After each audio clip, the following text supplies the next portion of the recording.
let's suppose somebody's watching this and say, I want to be like Mr. Dangote, I want to be a successful businessman in Africa.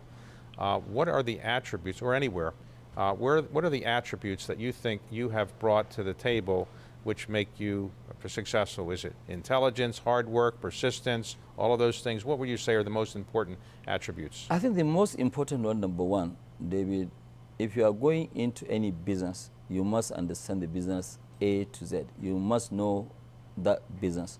You shouldn't just go and invest because somebody now will say, okay, hey, you know, there's good money in cement, then you go and jump into cement. You have to understand the business in and out, and that's the difference with me. I know my business in and out. You can wake me up any time and ask me about fertilizer, ask me about anything that we are doing.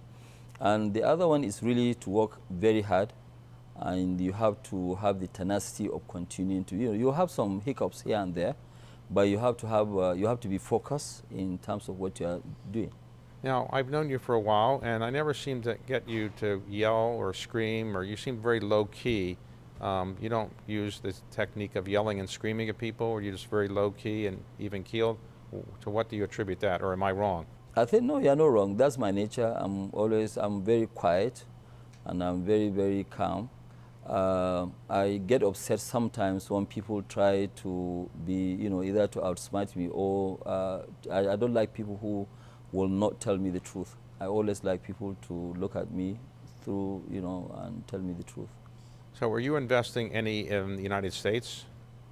We are going to start investing, you know, in the United States just after this project. We want to open a family office, both in New York and in London. We already have an office in London which has been operating for the last 30 years. So we want to turn part of that, you know, as a family office so that we can diversify the wealth. As you know, I've discussed this with you before, where, you know, sometimes in Africa you have issues of devaluation, you know, so we want to really preserve some of the family's wealth. Right. Now, sometimes wealthy people, they collect art, they collect cars, they collect other things, or what, some of your wealth that you're not using for philanthropy, what do you do with it? Do you collect, are you a collector of things, or? I'm not really a collector of arts, you know. Anytime when I have excess money, I like to put more in terms of charity. I don't really have very expensive lifestyle. And the great pleasure of your life is just building your company and then giving away extra money?